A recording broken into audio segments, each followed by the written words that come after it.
Olá, esse é o podcast Tangentes. O meu nome é Wagner Sampaio e eu estou aqui com meu amigo Hel Albuquerque para discutirmos tangencialmente temas diversos, sem nenhum foco. Quem vai estar com a gente hoje é o Daniel Veloso, um grande amigo e profissional de tradução. Ele faz tradução simultâneas de livros, dicionários, e nós vamos pegar um embalo dele e conversar um pouco sobre as traduções de alguns filmes que vêm ao Brasil, sabe? Aqueles títulos que não são nada a ver com os títulos originais. E é isso, vamos ver o que vai dar, se a gente ou o Daniel consegue bolar um título melhor para esses filmes. E claro, eu peço uma gentileza a vocês de se inscrever no canal, compartilhar esse vídeo, ativa o sininho de notificação que não é sempre que a gente tá postando, o vídeo pode vir de surpresa. E dá aquele like, aquela curtida pra ajudar o canal a chegar a mais pessoas. Valeu!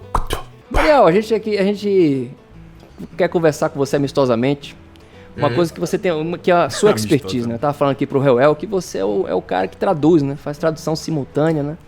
Sim, faz vários eventos, tem um vasto conhecimento da tradução, né? Porque saber inglês é uma coisa, saber traduzir é uma arte que eu não consigo fazer. Cara, como é que o cara entra no rolê de tradução? Cara, então, você falou essa coisa aí, né, Wagner? Do saber um idioma é uma coisa e traduzir é outra. A gente, na nossa atividade, a gente costuma dizer que conhecer um idioma estrangeiro te faz tão tradutor quanto ter duas mãos te faz um pianista. Ou seja, é um pré-requisito. Mas se você tiver, não significa que você vai saber fazer, né?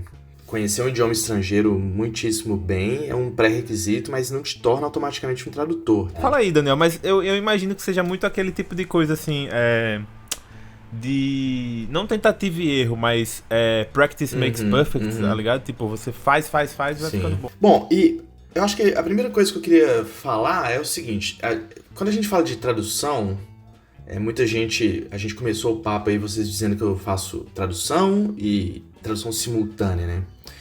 Existe de fato essa distinção que a gente faz entre o que muita gente diz que é a tradução escrita, que é a principal diferença, né? De uma tradução, uma interpretação que a gente chama de tradução simultânea, que é normalmente um texto falado, um gênero que você fala, né? Mas você trabalha mais com... Só pra eu definir assim na minha cabeça, mais com tradução simultânea ou... Hoje eu sou mais intérprete, mais tradutor simultâneo.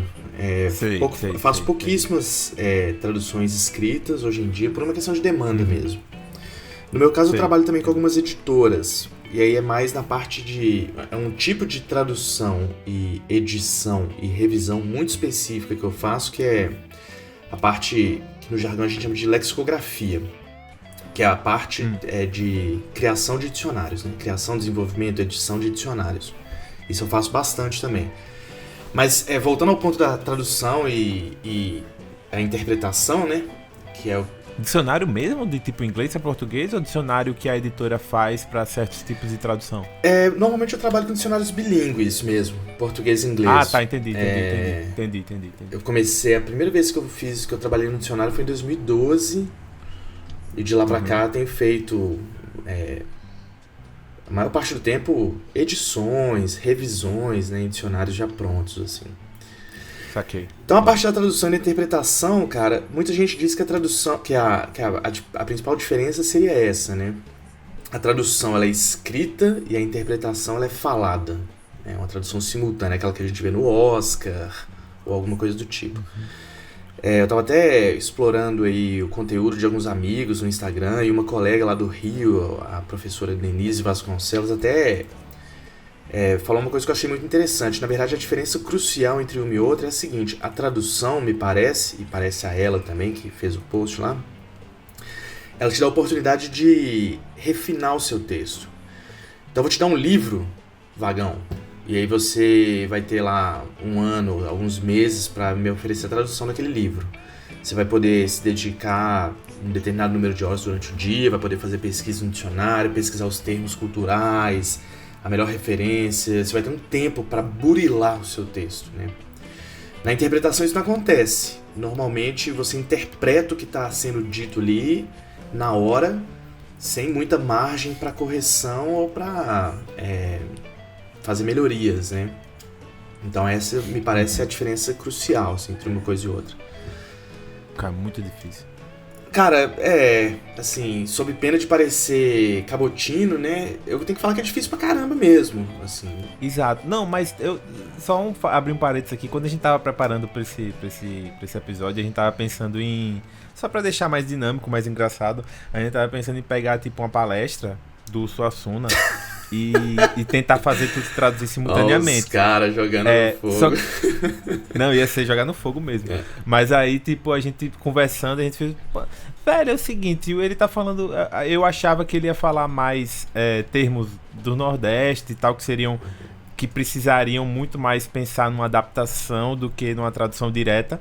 Mas acabou que ele tava falando português, assim, bem convencional, que a tradução direta ia funcionar, sabe? Só que ele contou uma piada em uma delas que eu achei curioso. Porque era ele falando que não gostava de comediante que usava palavrão nos shows, a não ser que fizesse a pessoa pensar, ou que tivesse sentido, ou que tivesse uma interação de palavra interessante pra ele. Aí ele contou uma piada que ele dizia que era... que um rapaz tinha 5 irmãs ou tias, sei lá, não lembro, que era tipo, era a pata, pita, pata, peta, pita, pota e creusa. Aí meio que você completava. Eu fiquei pensando, caralho, como é que o cara ia traduzir isso? Isso difícil. Sabe? Aí tipo, então, até que tem um modo, porque eu pensei, tá, beleza, você pode dizer que você tem 5 tias que é tipo... Cante, Quente, Quinte, Conte e Julia, sabe? Boa. Só que, boa, muito boa, mas tipo, como é que o cara vai pensar isso na hora, velho? Normalmente você falaria, então, ele contou uma piada. Pois é, cara. Então, verdade. tem várias formas de resolver isso, né? Nenhuma delas, na hora, vai ser assim, completamente... vai te fazer se safar com a situação, né? Essa questão dos nomes aí que o Hell falou foi legal, cara. Mas pensar nisso na hora é difícil. E não necessariamente se consegue trazer nomes que sejam, sei lá, sonoros ou comuns, sabe? Às vezes fica parecendo uma forçação de barra. Você fala o nome da pessoa, sabe? Nesse exemplo que você passou mesmo, eu não sei até que ponto funcionaria. Mas é o tipo de coisa... É o terror, cara, do intérprete, né? Realmente, a piada já é um componente muito tenso. Porque a piada geralmente envolve uma referência cultural, uma referência linguística, uma referência episódica, que é muito difícil você traduzir para uma outra cultura, né? Já a princípio, já de cara. E se envolver um trocadilho, alguma coisa assim, fica mais difícil ainda.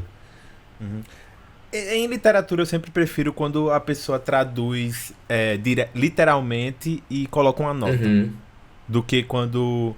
faz aquela adaptação, né? A não ser que seja...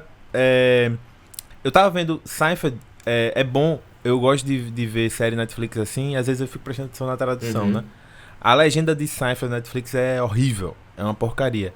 Aí tipo, tem um personagem que é o policial da biblioteca, Wagner, do episódio lá da biblioteca, que o nome dele é Mr. Bookman. E traduzem como Mr. Livro, sabe?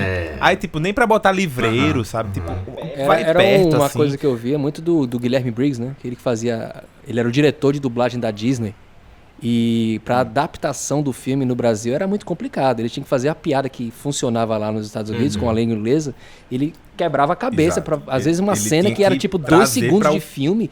E ele quebrando a cabeça. Como é que eu vou traduzir isso? Como é que eu vou fazer a interpretação disso aqui? Então é um trabalho... quebrar a cabeça. É trabalhíssimo. É complicado. Aí tem outra piada também que a Elaine, ela fala... O Jerry pergunta pra Elaine... por que ela, sei lá, não faz uma besteira assim, sei lá, porque você não dá gorjeta pra o cara que leva sua água pra sua casa. Aí, sei lá, ela responde, because it's bourgeois. Aí a tradução é porque é mesquinho, sabe?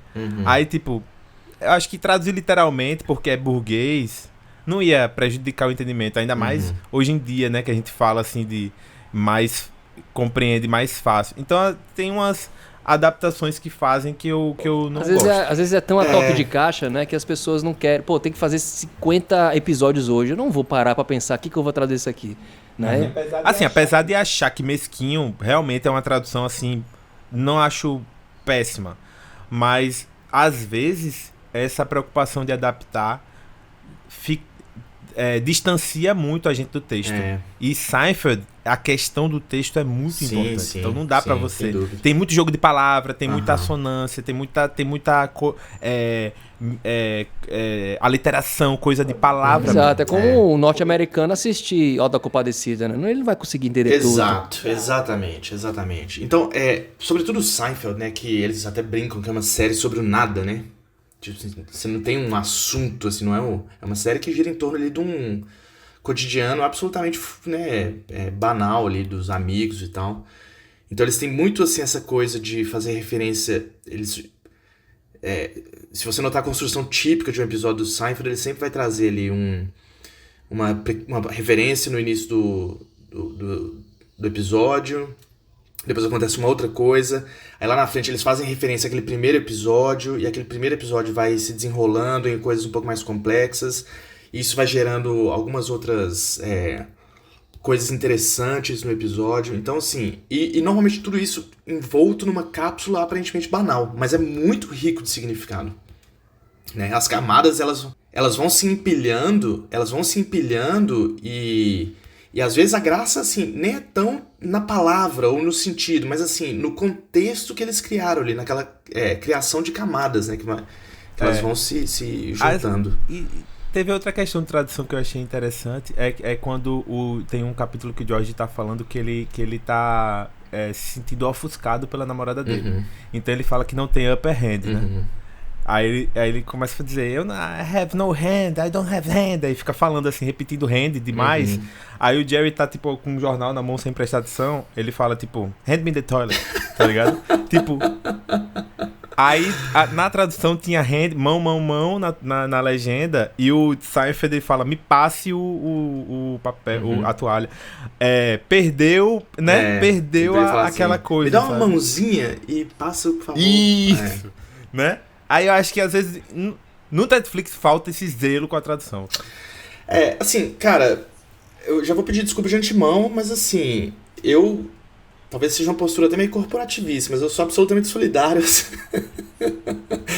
Altamente solidário aos colegas, assim. Mas tem que ser, sabe por quê? Porque difícil. eu não sei como é feito, não conheço ninguém. Então a gente precisa de você pra dizer, pra fazer o lado ali, né, também. Claro, imagina, sem dúvida. E é curioso, cara, porque, bom... Eu coloco na mão do Netflix. Eu não consigo dizer em relação a esta ou aquela empresa, né? Algumas delas têm equipes, eu conheço até algumas pessoas que trabalham... Legendagem também é um subtipo de tradução muito específico, né? É como se fosse a interpretação da tradução, porque você tem que encapsular normalmente em 32 caracteres. São 2 linhas de 32 caracteres, normalmente. Pelo menos era assim a época que eu aprendi. Eu fiz pouquíssimas aulas e incursões na legendagem, mas eu me lembro que você tinha 2 linhas de 32 caracteres. A linha de cima, ela teoricamente tinha que ficar maior que a linha de baixo. Tinha toda uma preocupação estética também, assim, com a distribuição da legenda na tela, o tempo que ela fica disponível. E às vezes, cara, simplesmente você tem que encapsular muito sentido, muito significado em 64 caracteres, né? É difícil. É bom entender esses detalhes que você começa a né? Mas assim, e às vezes sim, cara, e às vezes simplesmente você não é um entendedor da coisa. Eu sempre brinco, né?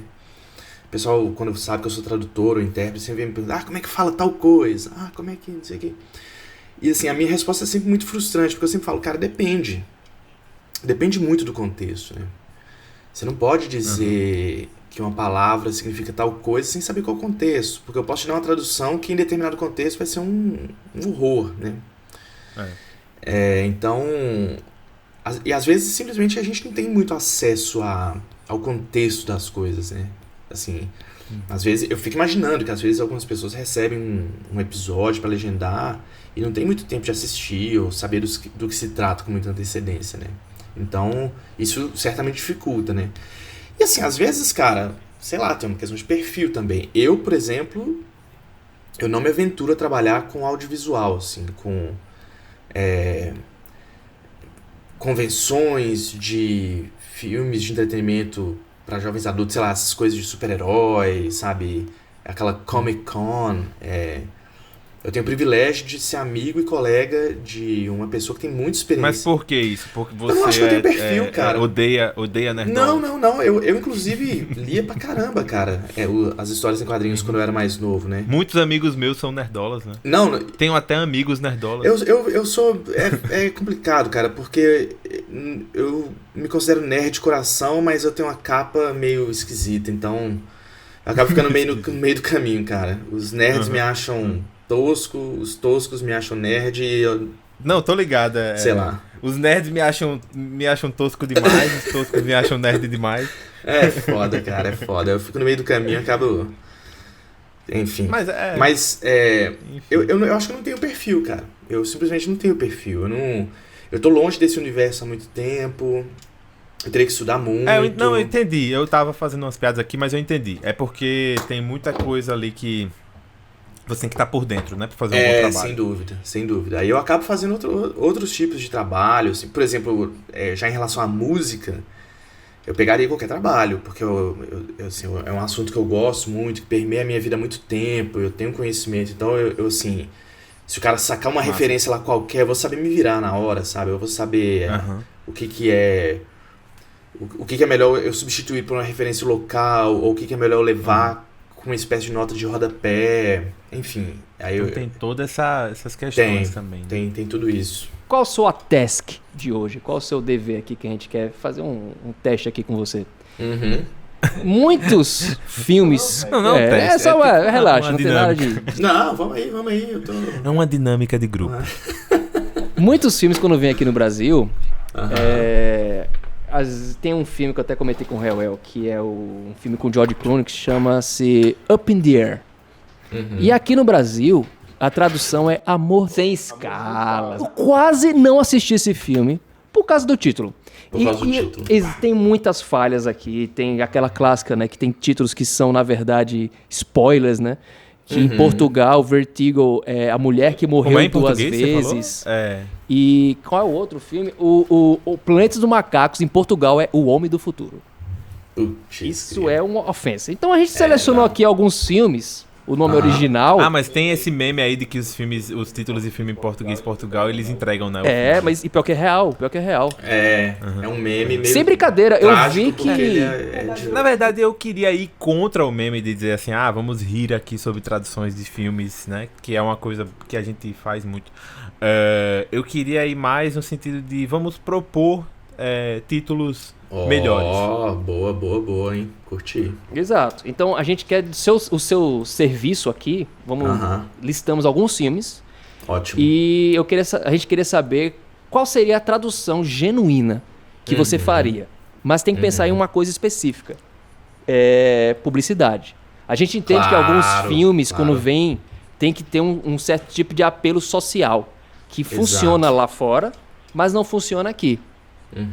Então a gente queria ver com você todo esse seu vasto conhecimento de tradução, o que você faria para alguns desses filmes.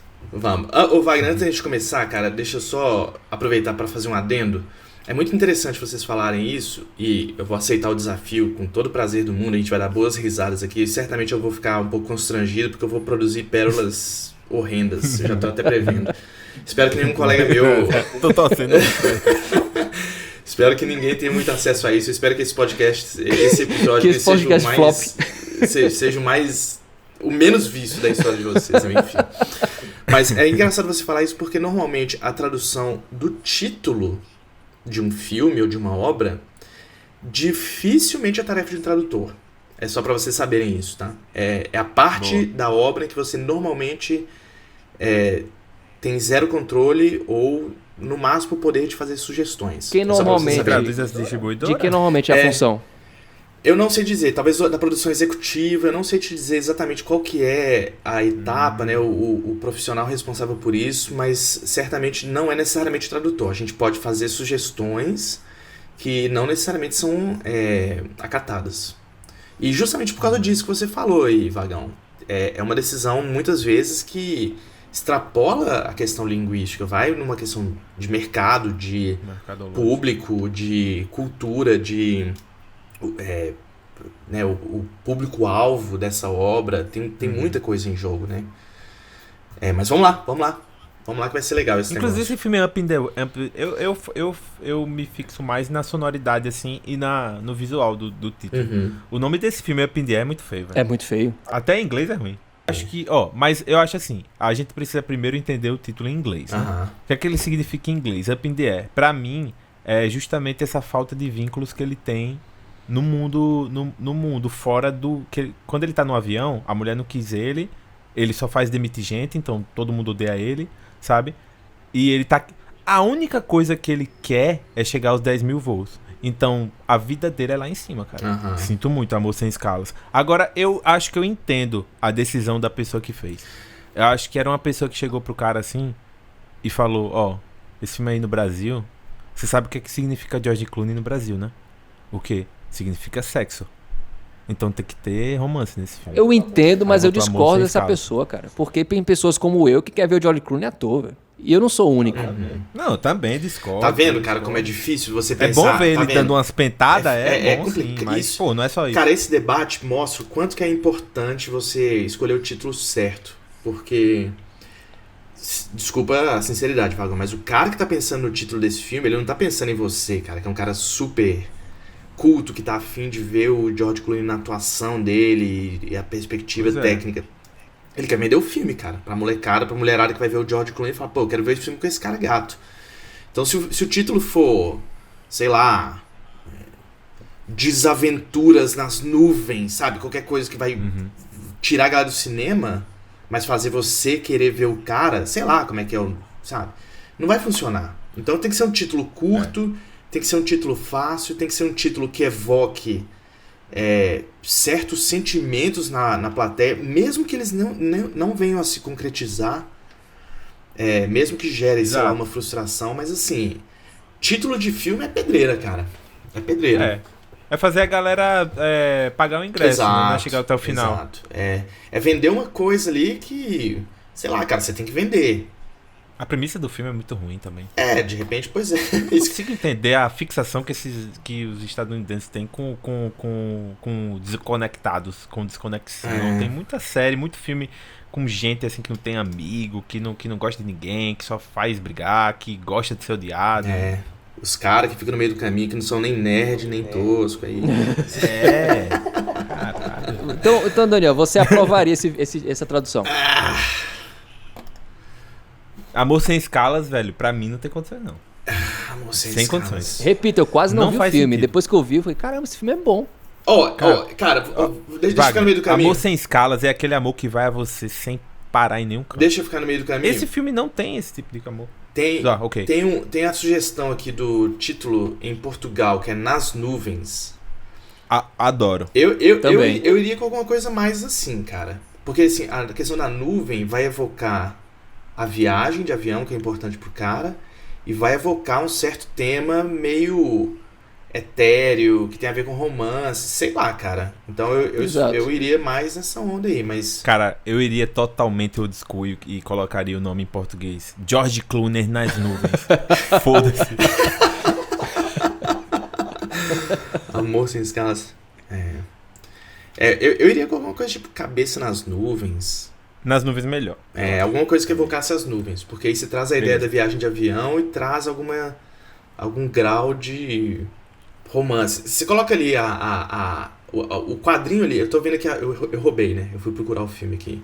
Eu tô vendo que o pôster do filme é o George Clooney no lado esquerdo, sorrindo, olhando pra baixo, e a moça, que eu não sei quem é, do lado direito, olhando pra ele.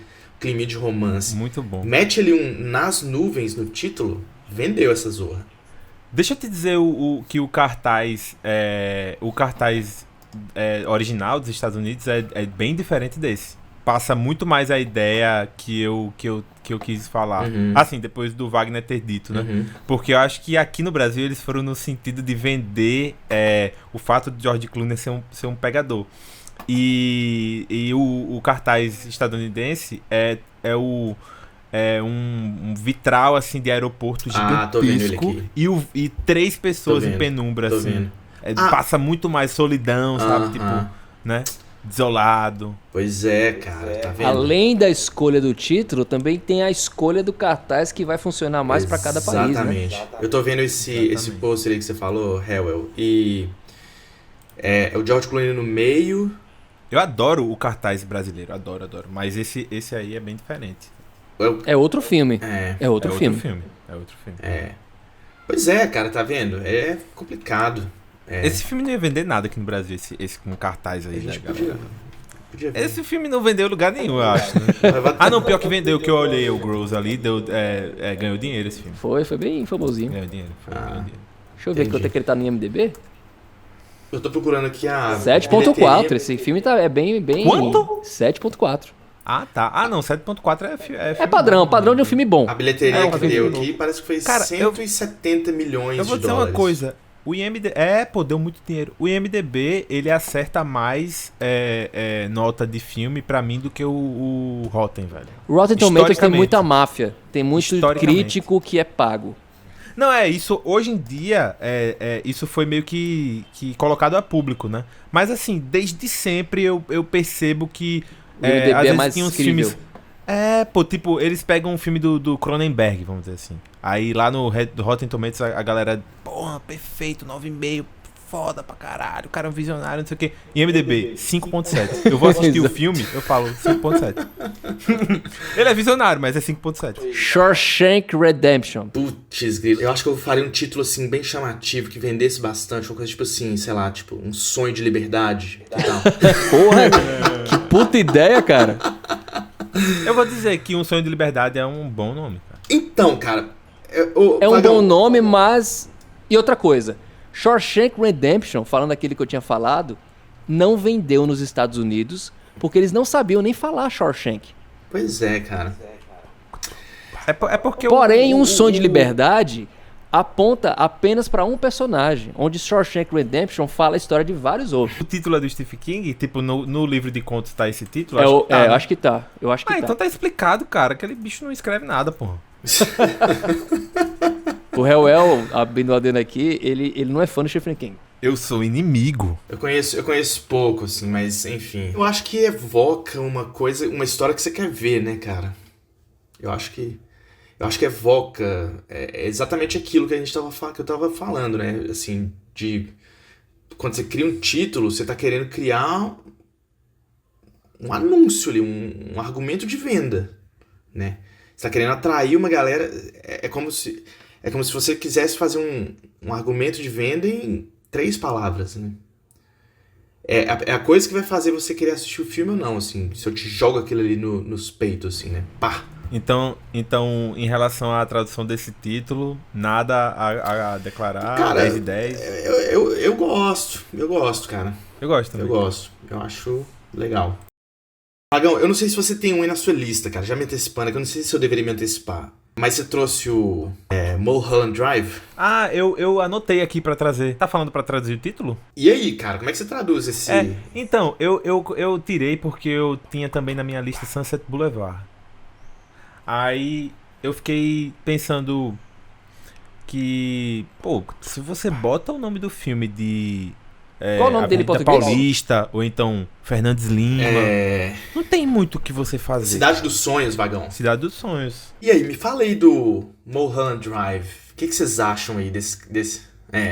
Porque... É bem de lá, né? Porque as pessoas conhecem, Porque né? eu tô perguntando como o Raul isso... falou, todo mundo conhece aqui no Brasil a Avenida Paulista, o pessoal vai se entender, Rua Augusta, por mais que quase ninguém venha aqui, mas sabe a existência, né? Exatamente, Vagão. Eu acho que o ponto é justamente Não tem esse. muito pra onde ir. Só que assim, se você sabe um pouco da sinopse... E aquele filme é do caramba, inclusive, né?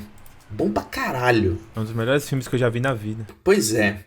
Porque o que acontece, cara? A Mulholland Drive... Quando você fala, por exemplo, Faria Lima, você tá citando o nome de uma avenida na capital talvez mais importante do hemisfério sul, São Paulo. Ou talvez um mercado mais pujante do hemisfério sul inteiro, talvez. Quando você fala Faria Lima, você não está evocando só uma avenida nesse mercado. Você está trazendo toda uma perspectiva de um mercado empresarial, um determinado estilo de vida, um determinado... personalidade. Uma personalidade, uma mentalidade. Ela pegou uma carga, né? Você tá trazendo significado pra caralho nisso aí. E quando você fala do Mulholland Drive, que é a rua... É a ruazinha lá que meio que assim... Quando você tá nela e passando por ela e descendo, você tá chegando em Los Angeles. Então, é como se fosse assim, a porta de entrada de Los Angeles.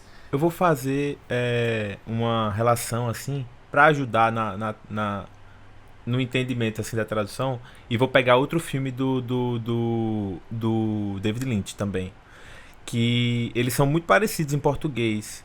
Tem o Cidade dos Sonhos, que é Mulholland Drive, Cidade Proibida. E tem Império dos Sonhos, Império que dos é Sonhos. Inland Empire. Aí o nome em inglês é bem diferente, né? Cada um. Só que a tradução em português acabou gerando essa relação entre os dois, que é os sonhos, que eu acho que poderia não estar ali. Só que em Mulholland Drive, eu acho a tradução genial. Por quê? Porque Mulholland Drive é sobre a atriz que chega em Hollywood, né?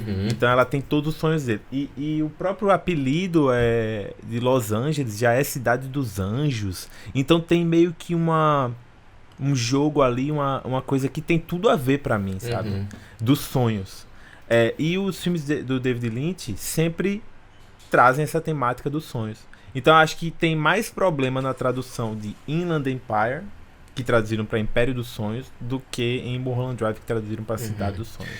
Eu não gosto de associar os dois filmes, sabe? Eu perguntei especificamente sobre esse filme porque nas priscas eras lá do Facebook, né? 100 anos atrás, eu participava lá de uma comunidade, eu segui um cara e o cara veio com uma dessas, assim, legendagem no Brasil é ruim demais, os títulos dos filmes são uma piada, e aí meio que eu acho que falaram isso, assim, do filme, por exemplo, um filme como o filme do David Lynch, Mulholland Drive. Eu fiquei assim, puta, cara, isso é difícil, esse título especificamente, eu fiquei pensando sobre isso dias, cara.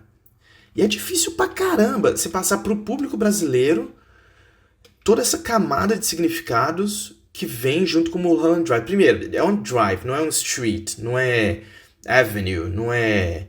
Sabe? O tipo de via já traz uma camada de significado. É o que a gente às vezes poderia chamar de corredor, não sei se tem alguma assim, aproximação. Tudo isso pra né? dizer, cara, que assim... Você tá trazendo toda uma carga de significados que tem que, inclusive, apontar para o assunto sobre o qual o filme vai tratar, sem, no entanto, oferecer nenhum spoiler ou desagradar a experiência do cara. E ao mesmo tempo tem um toque autoral do cara, né? Assim, dá um título assim, um pouco mais abstrato, uma coisa assim um pouco mais... Eu gosto da mentalidade da tradução do texto, porque pra mim parece que a pessoa pensou em Cidade dos Anjos, que é Los Angeles, e depois foi próximo né, disso. Me parece ter essa linha. Porque, cara, esse tipo de título tem que ter um compromisso sério. Tem que ter um compromisso sério. Cara, eu adoro o título eu adoro a solução, cara. Assim, de novo, sob pena de parecer corporativista, de estar advogando em causa própria dos tradutores e legendadores e tal. Eu gosto pra caralho. Não, eu também adoro. Eu acho foda esse. Eu acho que me deixa mais triste a tradução de Inland Empire, que é Império dos Sonhos. Porque eu sempre fico naquela de, porra, não tem nenhuma relação entre os dois filmes e sempre parece que tem por causa da porcaria da tradução, sabe? Sim. Eu não sei nem como é que traduziria Inland pra português. Puta, cara. Porque apesar de ser uma coisa interna, também tem a questão do território. Pois né? tá vendo, cara? É foda, é muito cara. territorial. Aí eu não sei qual seria a tradução. Seria o contrário de insular, né? Mas também não é, não é peninsular, enfim, é foda, cara. Assim, é difícil, inclusive, opinar porque... Império Insular não é um nome ruim. Daniel, West Side Story. Puta, velho. Cara, essa história eu fiquei louco, velho. Porque eu pensei na tradução Conto da Zona Leste e eu amei.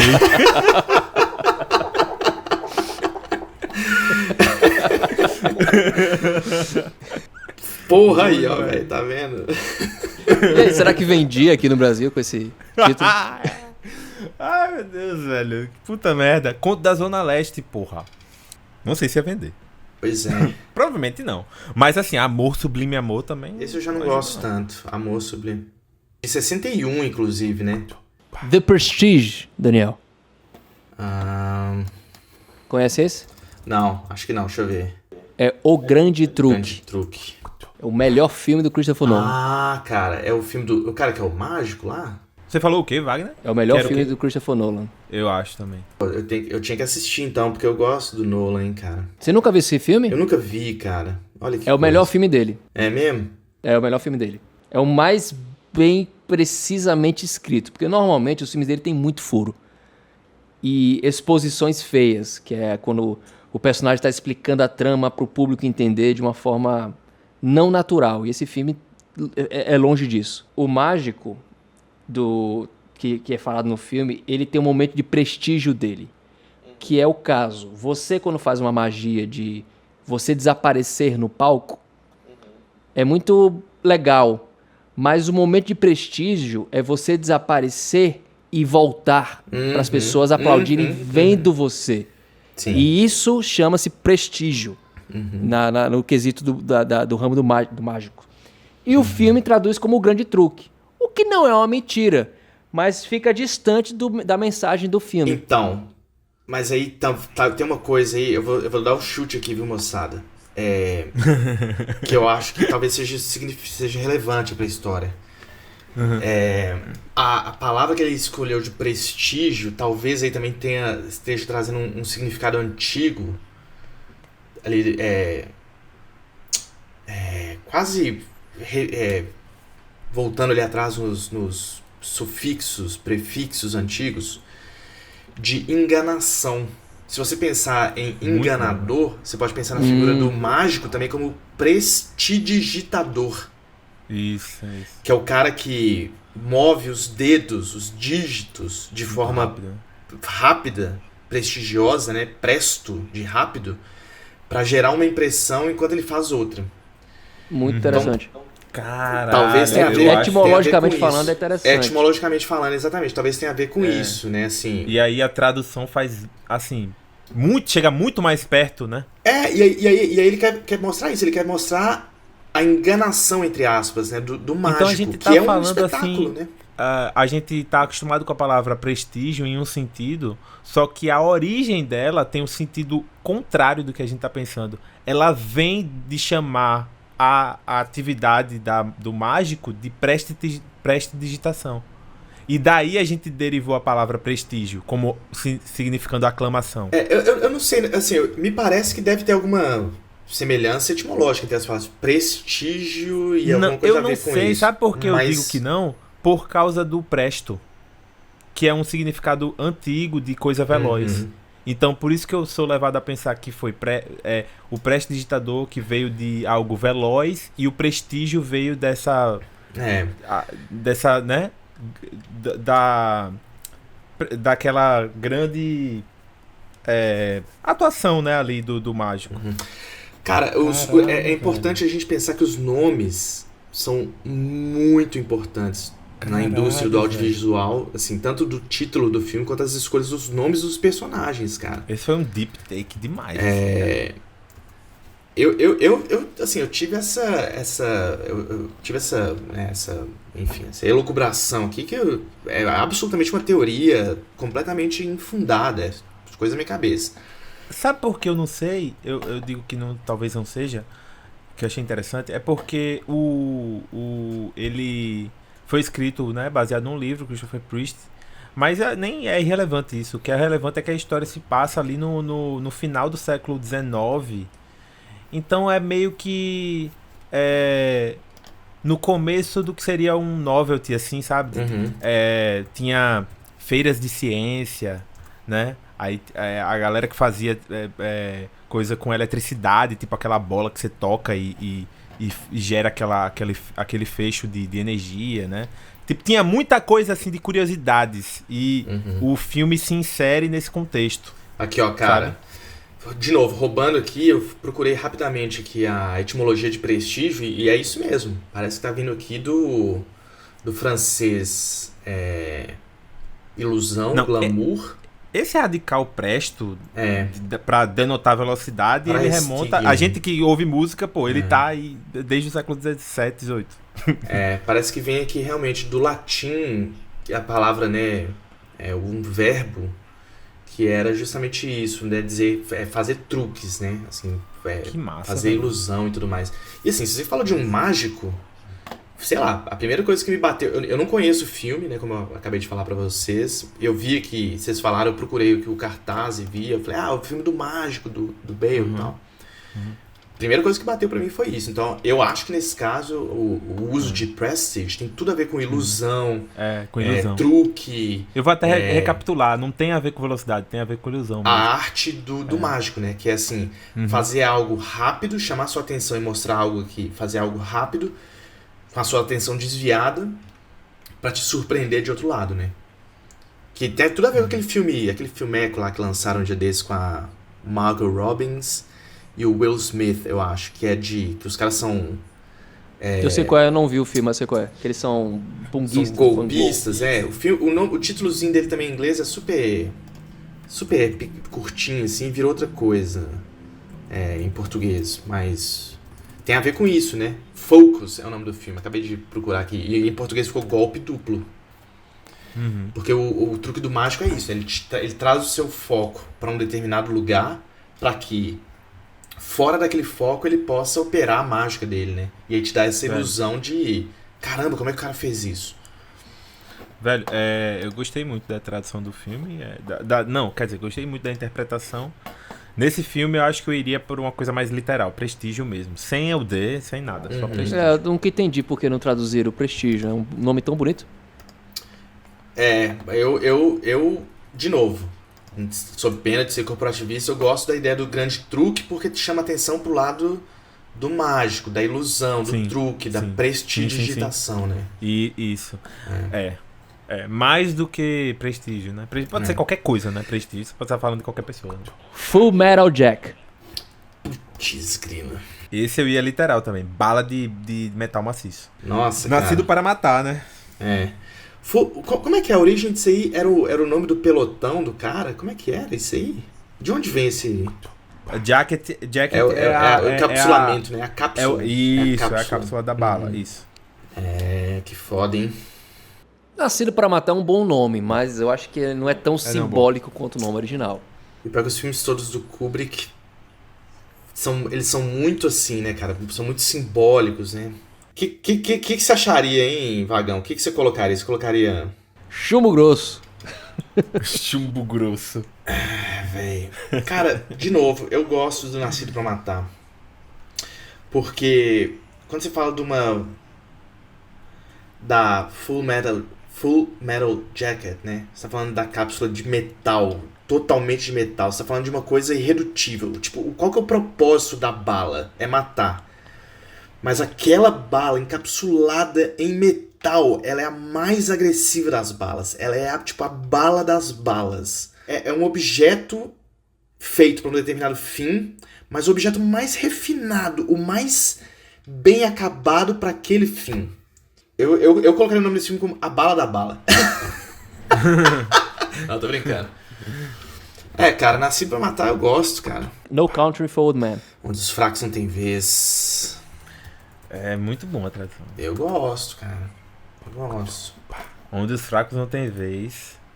Desculpa aí, Cormac McCarthy, mas é melhor do que o título do seu livro. Esse é bom, cara. Faz jus ao nome original, né? Eu acho que faz. Eu acho que faz. Ele passa a ideia. De novo, você substitui a ideia do homem velho, né? Do velho, do ancião, por fraco. Que eu acho que vai direto ao ponto, porque é disso que se trata ali, né? Cara, gosto pra caralho. Eu gosto também quando pegam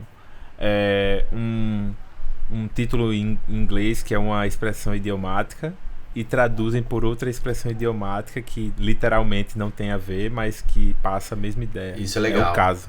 Não, isso é legal pra caramba. Isso é uma genialidade. Dumb and Dumber. Puta, velho. Debi Lloyd é maravilhoso. Debi Lloyd é maravilhoso. Maravilhoso, velho. Pariu, Irretocável. Pra mim, irretocável. Pra mim, irretocável, não tem como. Isso é perfeito, cara. não tem o que falar, cara. Não tem. O cara, tipo, resolveu todos os problemas. Resolveu todos todo ali. mundo. Inclusive, assim, eu inclusive acho que é melhor do que o original. The Godfather. Pois é, cara. De novo, olha o tanto de camada que tem no título, né? Só no Não dá título... pra colocar o padrinho, né? O padrinho não diz muita coisa, né? Até porque aqui no Brasil, a figura do padrinho é uma coisa completamente diferente do que... né? Do que é lá onde o filme se passa, a questão da máfia, né? E tudo mais, assim. Puta, cara.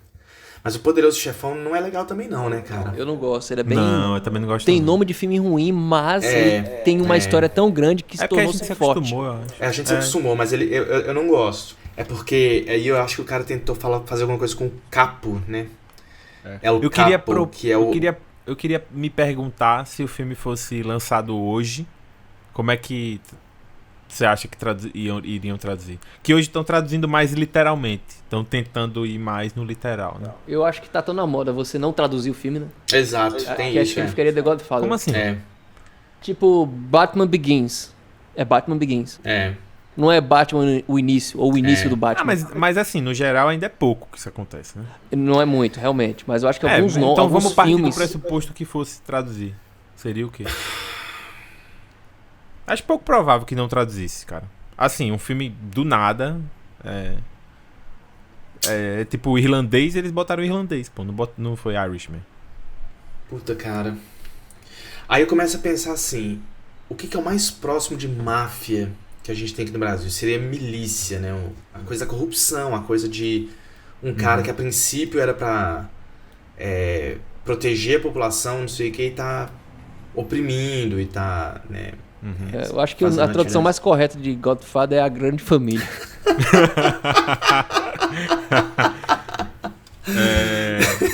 Cara, não é ruim. Comparado a Poderoso Chefão, acho. E difícil de desassociar da série brasileira, né? Se fosse antes da série brasileira, talvez pudesse ser alguma coisa. Agora, depois da série brasileira, é impossível, né? Então eu diria assim, apesar do nome A Grande Família não ser possível, né? Por motivos óbvios, o Wagner tocou numa palavra-chave que eu acho que tem que estar presente no título, que é família. Eu concordo, cara. Tipo, homem de família. Algo com família. Nossa, cara, que puxado, hein? O chefe da família, sei lá, mas não é bem isso. É difícil, cara, eu não sei dizer. Mas chefe da família, eu acho que é um bom. Negócios em família, talvez. Não, negócio em família eu acho ruim. Mas chefe de família, chefe da família. Chefe de família me remete a filme de chefe de cozinha, cara. O chefe da família. Porque assim, sabe por quê? É o cara que cozinha pra família. Porque tem uma storyline importante no Poderoso Chefão, que é passar o legado. Aí o chefe da família é o Don Corleone e depois ele começa a ser o Michael. Então eu acho que um ponto importante do filme é sempre saber quem é que manda ali. Da família. Quem é o manda-chuva. Por isso que eu gosto. Quem é o manda-chuva. O drama do filme é todo meio que esse, né? Qual o Corleone que tá em charge aqui? Então acho que seria Laços de Família aí. Cara, eu acho muito bom que o imaginário estadunidense tem muita coisa da máfia, né? Aí vem um filme como Godfather pra poder interpretar o cidadão americano. E aqui no Brasil a gente tem A Grande Família e Laços de Família, que são duas obras completamente diferentes e todas jogam luz assim no que é ser brasileiro, sabe?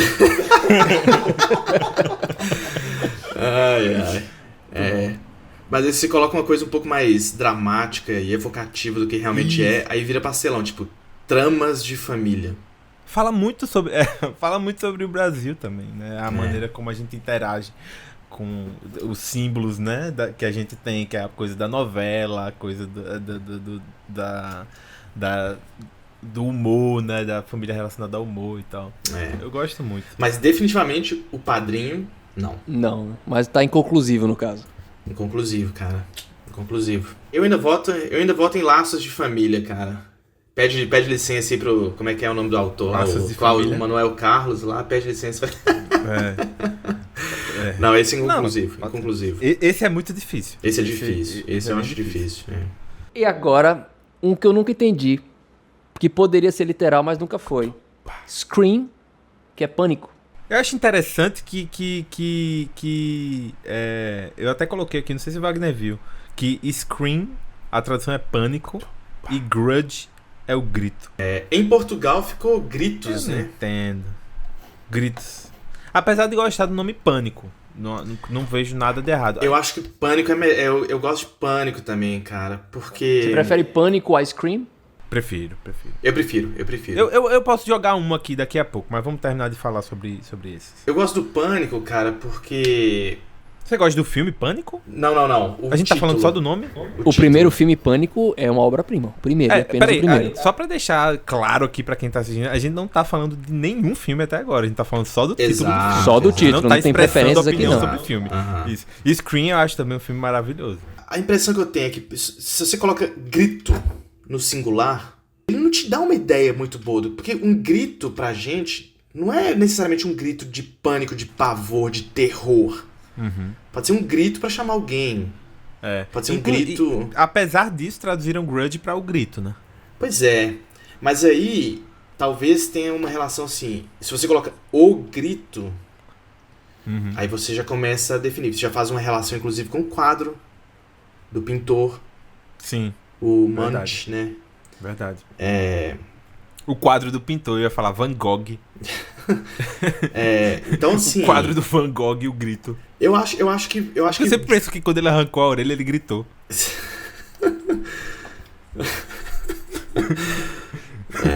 Eu gosto do Pânico. Eu acho que passa a ideia melhor em português. Não, eu digo Grudge. Eu gostaria muito que tivessem traduzido o Grudge. Que eu acho uma palavra boa. Rancor. Tá ligado? De novo... Apesar o grito vende mais, né? Vamos Tanto que vendeu, né? O grito bem cult aqui. mais. Mas assim, eu não tô aqui pra agradar ninguém, cara. Sim, claro. Eu quero traduzir o título do livro, do filme, da maneira mais fiel possível. Rancor, você acha que seria melhor, então? Eu não conheço Eu o acho filme. mais bonito, né? Mas eu concordo que o grito vende mais. Assim, chama mais atenção, né? Mas eu gosto essas palavras assim que tem esse significado de pesar, sabe? Rancor, tipo, abatido.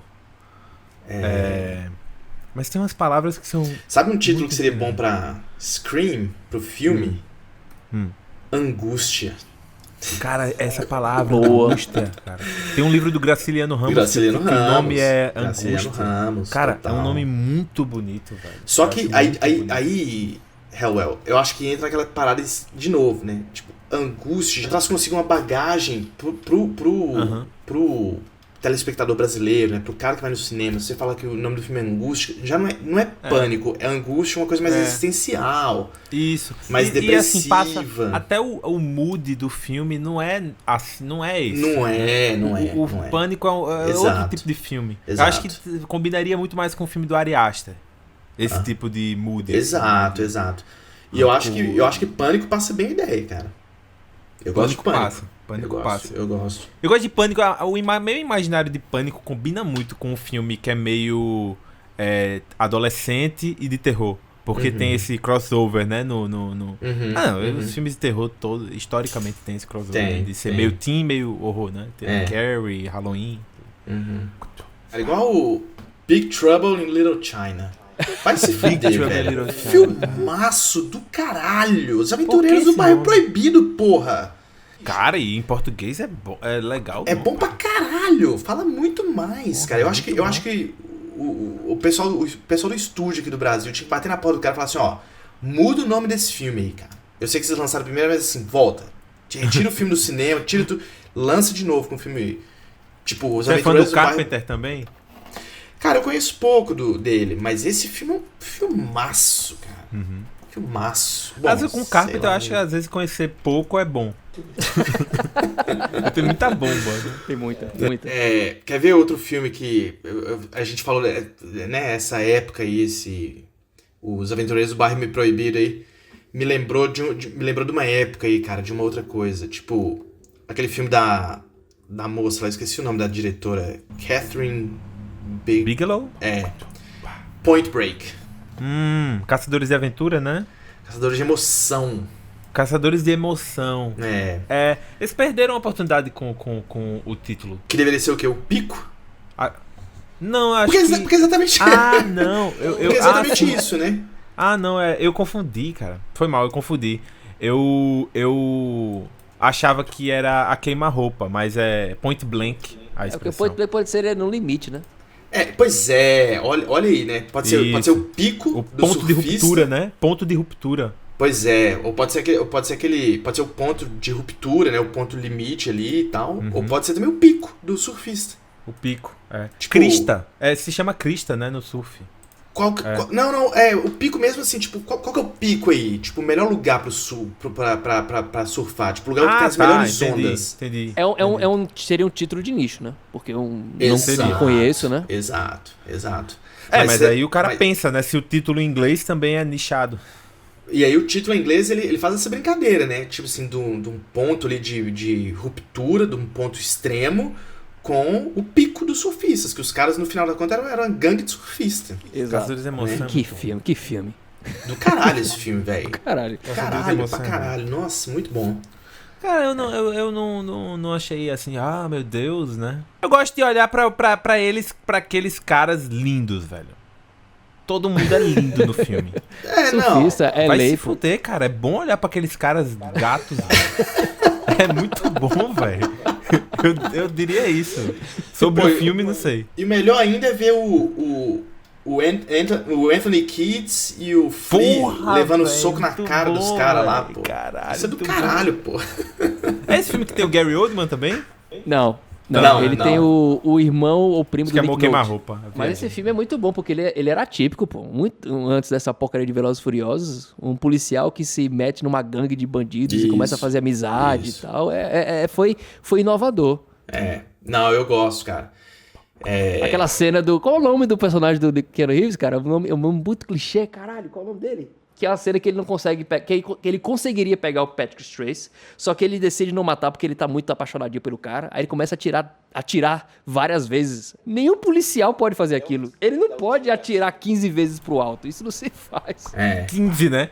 Ele tá arregaçando, ele tá com o joelho dele fudido. E ele atirou, acabou o pente. Johnny Utah. Ele atirou pra cima, acabou o pente, ele recarregou, continuou atirando pra cima. Aí ele chega na delegacia, aí o pessoal... Sim, me explica aqui o seu pente vazio. O que o senhor fez hoje? Bota aqui no relatório. Comandante, são 2 pentes. Coloca outro pente. Mas rever esse filme, porque esse filme é muito bom, pô. O filme é bom. Sim, tem caras lindos no filme. Hit, que é o fogo contra fogo. Adoro o termo hit. Tipo, give hit. Tá ligado? Exato. Num jogo de basquete. Exatamente. A galera tá dando hit no outro. Exatamente. Eu adoro. Eu acho que no português, eu tô vendo aqui que no português de Portugal, inclusive, ficou cidade sob pressão, né? Assim, ficou hit. Seria uma ótima tradução pra Big Trouble in Little China. Cidade. Eu gosto de fogo contra fogo, cara. Eu também acho legal. É porque hit é o termo que ele usa, né? You feel the heat around the corner. Eu nunca vi choice, né? Tem que escolher. Quando você sentir esse calor na hora, você tem que ter a hombridade, né? Pra decidir logo.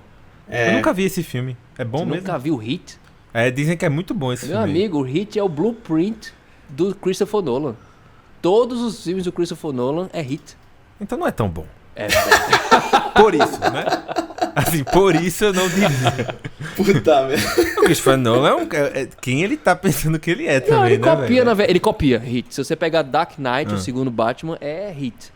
O De Niro é o Batman, praticamente. A cena final de Heat é igualzinho ao final do Dark Knight. Esse filme, eu fiquei chocado, ele tem quase 3 horas, velho. Tem quase 3 horas. Michael Mann mesmo, no seu melhor. E uma coisa interessante de Heat... O que acontecia ali nos anos 90, que tinha muitas filme coisas. de 90 foi a melhor época de ação, rapaz. Onde tudo era feito com efeitos práticos. Tem uma curiosidade de Heat que é o seguinte, eles são bandidos, né? Eles assaltam bancos. E tem um dos melhores tiroteios já gravados na história do cinema. Tanto que o exército americano usa essa cena pra aprenderem a como é que faz troca de pente, como se protege. É uma cena que é utilizada para aprender em situações como essa. Isso tanto pela polícia quanto... Me desculpe, mas isso parece muito factoide. Não Wagner. É trivia de Wagner, isso é verdade. Procure. Sem falar que a cena... Eu nunca falei isso. Eu sempre acredito no que você fala, velho. Mas foi a primeira vez quando eu me não pareceu que é real. Que tem um cheirinho de Somebody Love, tem. Por favor, procurem isso. Eu não criei uma trivia, isso é real. E até eles é muito elogiado essa cena porque é muito incrível o som. No final dessa temporada seco. vai ter um quiz, Wagner. Dizer o que é trivia e o que é que não é. O significado se aproxima muito mais assim de alguém que vive sob pressão, né? Exatamente. Eu nunca vi o filme. É muito mais na onda, tipo assim, de tensão. De tensão mesmo. De tipo, caralho. É tipo, tá ligado quando tipo, sei lá, o cara quer brigar com você e você não quer e ele enfia o nariz assim na sua cara e fica olhando pra você dizendo: "O que foi, pô? Tá incomodado?" Tá incomodado? Exato. Esse título mesmo. Passa essa sensação pra mim, tá ligado? De você fazendo sua feira e o cara, tipo, com o nariz colado no sua bochecha. Dizendo: "Que foi, tensão, pô? Tá puto, é?" Então você gosta de Fogo Contra Fogo, foi certeiro. Eu não digo que foi certeiro, mas eu digo que foi uma escolha, pelo menos neutra. Pelo menos não comprometeu. Green Mile. Putz, de novo é aquele que traz uma referência, uma coisa, que ficou à espera de um milagre, né? Eu queria saber se... Eu acho, talvez falha a tradução, né? Alguém teve que ver o filme e estudar. Por que falha a tradução? Ninguém tá esperando um milagre. Não tem Ele tá... Peraí, mas não é um cara mas é uma coisa esperando mais pra poético, ser... cara. Peraí, mas não é um cara esperando pra ser... Não tem... Todos vão morrer, todo mundo no corredor. Não, pô, mas... o cara não tá no corredor da morte? Né? Porra, o cara que tá no corredor da morte esperando ser eletrocutado, ele tá à espera de um milagre ali pra ele sair vivo, porra. Não sei, me parece que nesse aspecto tem uma coisa muito importante, que na verdade é o fio condutor da história. É a relação que o guardinha, feito lá pelo Tom Hanks, desenvolve com o cara. E não nos esqueçamos, ele salva a esposa dele. O preso salva a esposa do guardinha. Não, ele não salva a esposa do Tom Hanks, não. Ele salva a esposa do dono da prisão. Bom, enfim, que seja. Salvou alguém que estava à espera de um milagre. Aquela pessoa, sim, estava à espera de um milagre. Então, eu acho que aquilo ali traz um pouco a dimensão constrói totalmente o personagem. Eu vou falar que me incomoda nesse título, porque não é sobre o John Coffey, o filme. É sobre o Corredor da Morte, daquela ala. Que tem várias histórias. Tem o índio, tem o francês, tem o Delacroix, né? Tem várias coisas. Por isso que eu digo que tá todo mundo ali. Eu não acho que seja, Vagão. Eu não acho que seja, cara. Eu não acho que o filme é sobre isso. Não, de maneira nenhuma. Isso é totalmente colateral, isso é totalmente lateral, cara. E o filme é sobre o quê? Porque faz muito tempo que eu vi, então eu tô... Eu acho que o filme é sobre... traz uma realidade fantástica, né? Falando sobre a injustiça e a inocência de um homem, a injustiça de mandar um homem... Cara... que a gente sabe se no final das contas ele matou ou não as meninas. Não, parece que fica implícito no filme que ele tava tentando salvar as meninas. Quando elas são encontradas mortas. Quem matou foi o personagem lá do John Buscema, eu acho. John Buscema. Mas e esse cara tá sendo mandado pra morte. E ele... Exato, cara. Tão inocente, tipo assim, tão cordeirinho, nem se insurge contra isso. Ele nem resiste. Porque ele tá tão cansado de viver nesse mundo injusto, onde ele vê tanta maldade, e ele não consegue corrigir as maldades do mundo, que ele prefere deixar o mundo do que continuar vivendo nesse vale de lágrimas. Caralho! Porra, mandei muito agora. Mas Wagner, tipo... Pra mim, o título faz sentido muito nessa ótica de... Cara, principalmente se você for inocente e você tá esperando a sua morte chegar, você quer ser salvo, pô, de qualquer jeito, entendeu? A espera de um milagre eu só consigo entender sob essa luz. Não faz outro sentido pra mim que seja esse. Acho que é um sentimento natural de uma pessoa que tá esperando o dia da morte dele chegar. Ele tá esperando que aconteça alguma coisa, qualquer uma coisa, velho, que salve ele, sabe? Todo mundo nesse filme tá esperando um milagre, se você pensar direitinho. O dono da prisão tá esperando o milagre da cura do câncer da esposa. Pois é, pô. O John Eu não Coffey lembrava disso. esperava o milagre de poder curar as meninas que foram estupradas e mortas, e ele não consegue.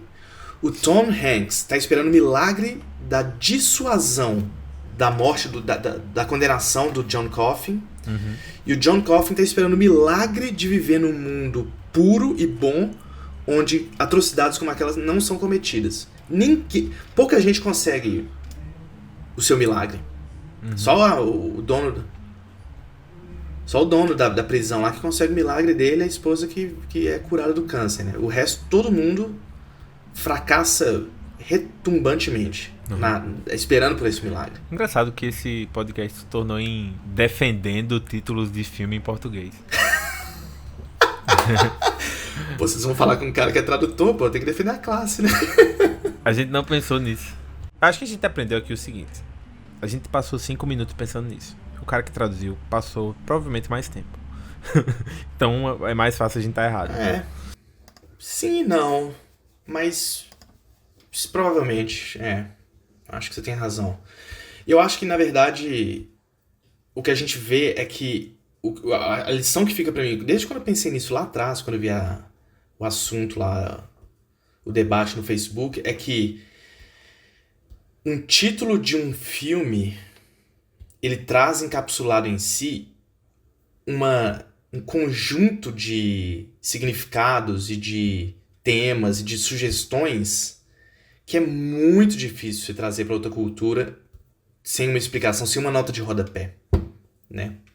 Só que, obviamente, você não consegue trazer, tipo, a milha verde, nota de rodapé. É o trecho de 1,5 km que separa a ala de quem está condenado à morte até a cadeira elétrica, sabe? Não tem como você fazer isso no título do filme.